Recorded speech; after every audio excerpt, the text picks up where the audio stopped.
الحمد لله وصلى الله وسلم وبارك على سيدنا محمد وعلى آله وأصحابه الطيبين الطاهرين. Suite au précédent hadith qu'on avait expliqué, le prophète sallallahu alayhi wa sallam a dit: Wallahi, je jure par Allah qu'il n'a pas d'autre Dieu à part lui.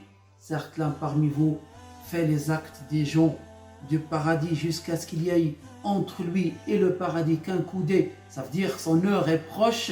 Alors il y aura ce que Allah Ta'ala prescrit. Alors il fait les actes des gens de l'enfer et il y rentre.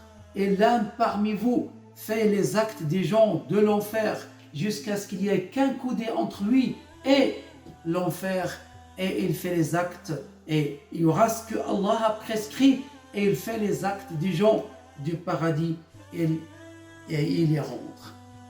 Et dans une version des hadiths, le prophète sallallahu alayhi wa sallam a poursuivi en disant: et certes, les actes sont en fonction de leur fin. Ce qui est écrit, cela ne veut pas dire qu'on a l'obligation de choisir et qu'on n'a pas le choix de choisir le bien ou le mal. Si on a le choix de faire cela ou cela, on a le choix d'aller à la mosquée ou d'aller au bar, on a cette volonté qui est sous la volonté de Allah de faire le bien ou de faire le mal, d'être généreux ou d'être avare. Tout cela, Allah le connaît. Quand on est créé, Allah sait déjà ce qu'on va faire. Si on sera parmi les gens de l'enfer ou les gens du paradis. Mais nous ne connaissons pas le futur. Donc nous devons travailler et nous devons craindre Allah tabaraka wa ta'ala. Et nous devons craindre la fin, pas qu'elle soit mauvaise. Donc si toi tu as peur de l'au-delà, si tu as peur d'être châtié, si tu crains Allah et tu as un cœur doux envers les musulmans, un cœur doux envers les enfants, avec ton épouse, ou la femme avec son époux, ou les uns envers les autres, vers les musulmans, et tu fais le bien, Allah tabaraka wa ta'ala sait, il connaît dans le non-commencement comment tu seras. Alors c'est prescrit pour toi le paradis, parce que Allah sait d'avance ce que tu ferais. Et l'autre personne, Allah, il connaît ses actes avant qu'il les fasse. Alors, il est écrit dans le livre comme quoi sa fin sera malheureuse. C'est dû aussi à ses mauvais actes. Et on dit celui qui est guidé, il est guidé par la volonté. Et c'est un mérite de la part de Allah tabaraka wa ta'ala. Cela n'arrive pas à beaucoup de monde. Ce qu'on vient de dire que jusqu'à ce qu'il y ait entre lui et le paradis qu'un coudé, et il change. Non, cela arrive à une minorité. À l'exemple d'une histoire qui est arrivée à la Mecque, quelqu'un tournait autour de la Kaaba et il criait: Oh Allah, fais-moi mourir sur l'islam. Oh Allah, fais-moi mourir sur l'islam. On a peur sur lui.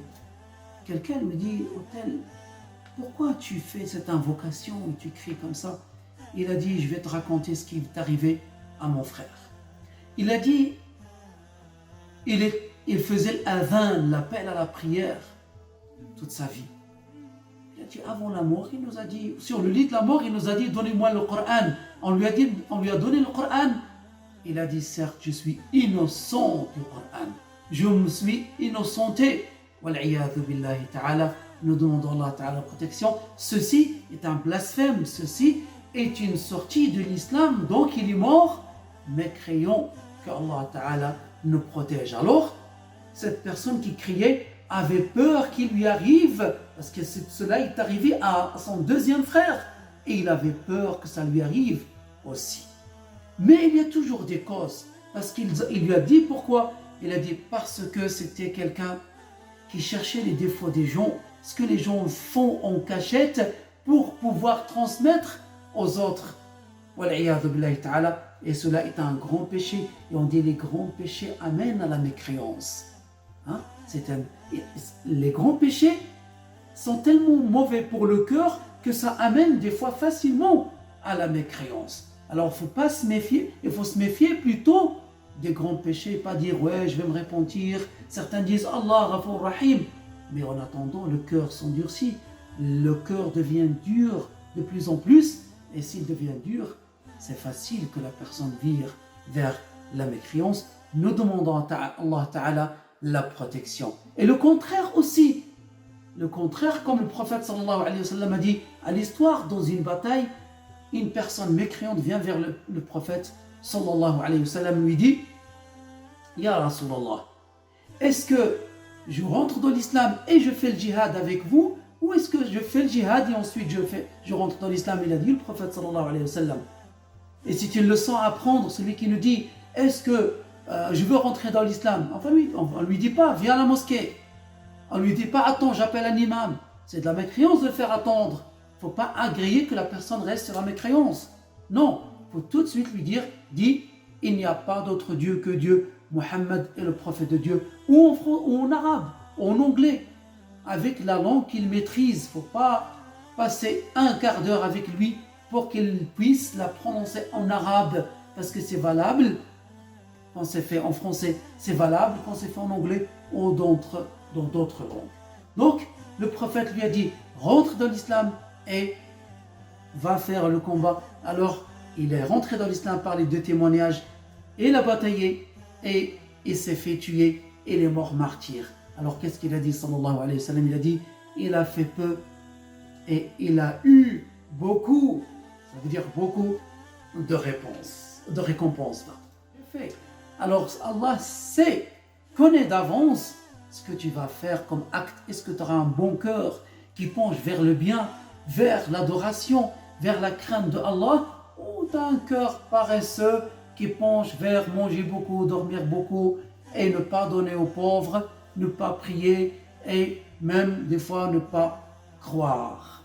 Alors quand on fait les actes, on n'est pas obligé de faire ces actes-là. C'est pas qu'on ne peut rien faire et on est obligé de choisir que ça. Non, Allah nous a donné une volonté. Mais Allah Ta'ala, puisqu'il connaît le futur, alors tout est déjà marqué. C'est un signe du pouvoir. C'est un signe que Allah Tabaraka wa Ta'ala connaît tout le caché et rien n'est caché pour Allah Tabaraka wa Ta'ala. Wallahu a'lam wa ahkam. Wassalamu alaykum wa rahmatullahi wa barakatuh.